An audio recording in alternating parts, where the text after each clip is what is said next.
남의 똥냄새 맡기 싫어. 정말이지.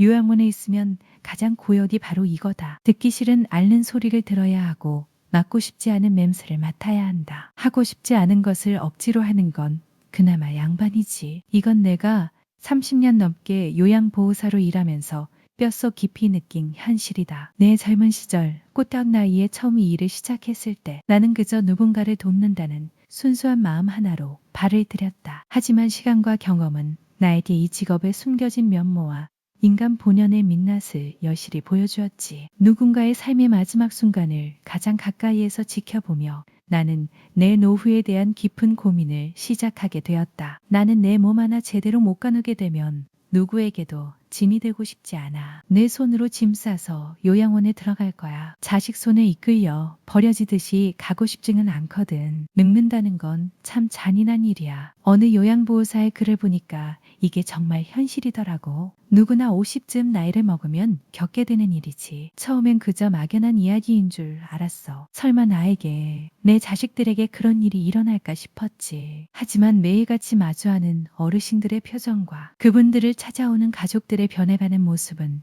나에게 냉혹한 진실을 가르쳐 주었다. 많은 사람이 부모님을 요양원에 모시잖아. 처음에는 한 달에 2번씩 꼬박꼬박 면회오고 명절에는 모시고 가서 며칠 같이 지내기도 해. 그때는 자식들이 부모님을 진심으로 위하는 마음이 보이지. 전화도 일주일에 2번씩은 하면서 엄마 안부를 묻고 혹시라도 불편한 점은 없는지 세세하게 챙겨. 처음 몇 달간은 요양원 직원들도 그 모습에 감동하곤 했어. 아, 이 어르신은 정말 복 받으셨네. 자식들이 이렇게 지극정성이니 하고 말이야. 하지만 한두 달 지나면 어떻게 되는지 알아. 그 뜨거웠던 열전이 서서히 식어가는 게 눈에 보이기 시작해. 면회 횟수가 줄고 전화 간격이 길어지는 것이지. 그러면 3개월에 한 번 와. 명절에 하루 모시다 보내. 그나마도 명절 전날 저녁에 와서 다음날 점심 먹고 바쁘다고 가버리는 경우가 허다해. 그렇게 6개월 지나면 1년에 2번쯤 면회 와. 명절에 모시고 나가긴 해. 근데 외식하고 저녁쯤에 다시 들여보내. 그러고는 1년이 지나잖아.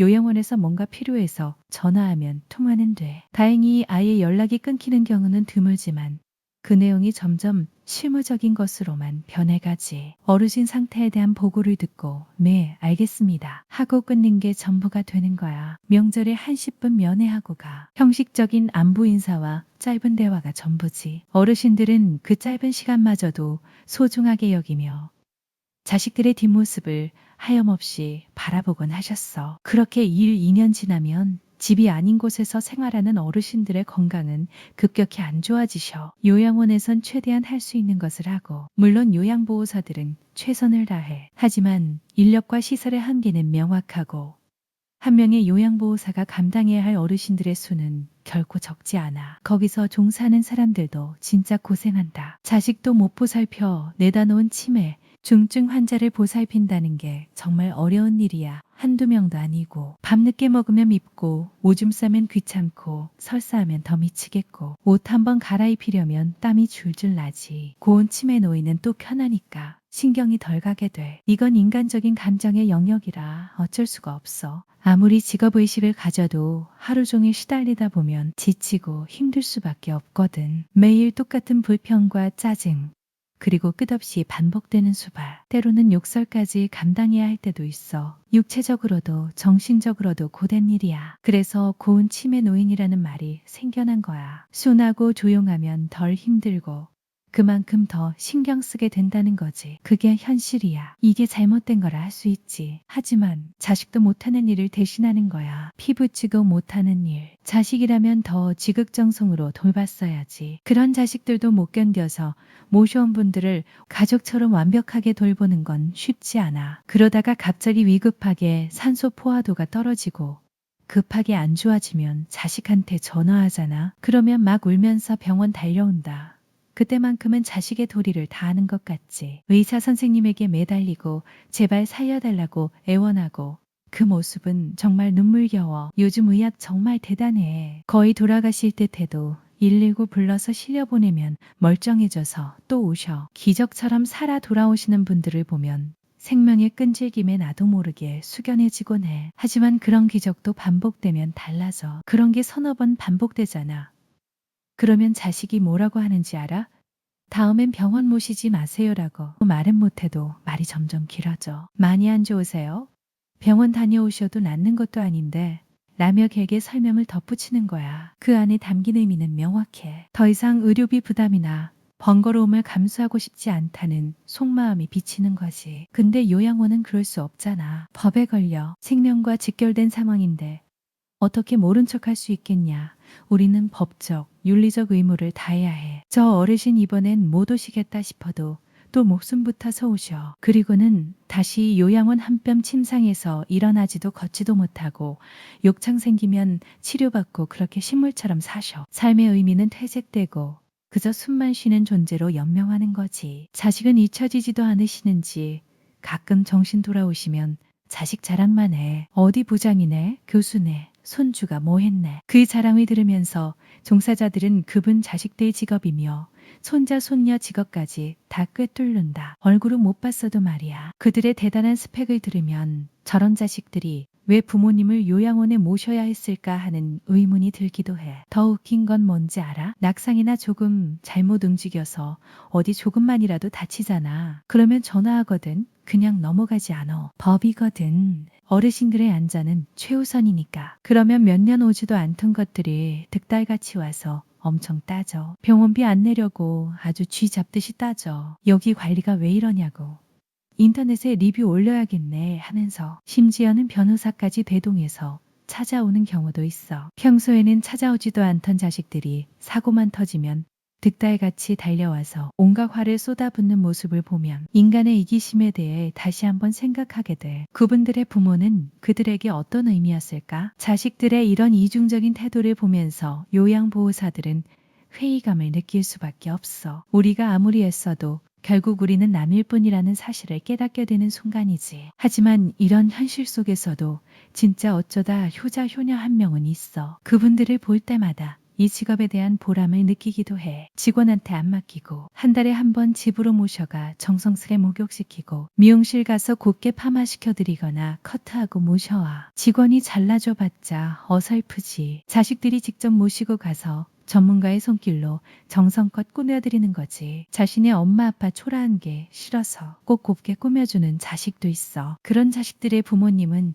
요양원 안에서도 특별 대우를 받아. 직원들도 함부로 안 해. 자식들이 그만큼 신경 쓰니까 조심하지. 말도 행동도. 그리고 자식들이 자주 오면 빈손으로 오진 않아. 바카스나 떡도 가져오는데 받는 게 있으면 주는 게 있는 게 상식이지. 세상 이치대로 흐르는 거지. 안 그래? 인간관계라는 게 다 그런 거야. 말 한마디로 천냥 빚 갚는다고. 말이라도 우리 엄마 돌보시느라 힘드시죠?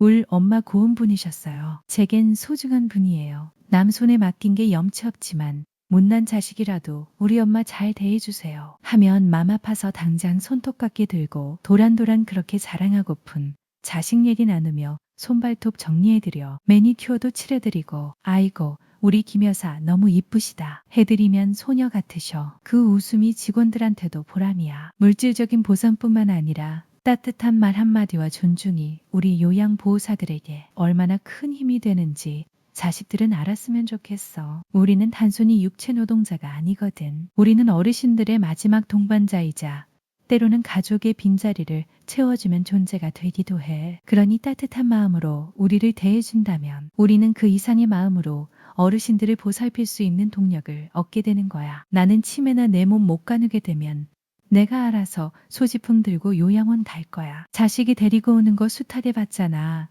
한두 달은 못 주무시고 적응 못해. 새로운 환경에 대한 불안감, 익숙한 집을 떠나야 한다는 상실감, 그리고 자식들에게 버려졌다는 절망감까지 겹쳐서 잠 못 이루는 밤을 보내는 어르신들이 얼마나 많은지 몰라. 그분들의 눈빛 속에서 나는 나 자신의 미래를 보곤 해. 자식 형편 알아서 집에 가고 싶다는 얘기를 못할 뿐이지. 자식들에게 짐이 되고 싶지 않다는 마지막 자존심이 남아있는 거야. 그래서 꾹 참고 애써 괜찮은 척 하시는 거지. 자식 손에 이끌려 오기보다 스스로 가는 연습과 각오를 해야 한다고 생각해. 이건 단순히 신체적인 준비가 아니야. 정신적으로도 준비해야 해. 요양원을 내 삶의 한 부분으로 받아들이고 그 안에서 새로운 루틴과 관계를 만들어 나갈 마음의 준비가 필요한 거야. 요양원 모실 수 있지. 형편이 힘들든 며느리나 사위가 집에서 모시는 거 반대하든 그럴 수 있어. 하지만 그 전에 딱 한 가지만 기억해 줬으면 좋겠어. 제정신이 실 때는 집에서 요양보호사 불러서 최대한 모셔. 본인 집 아니라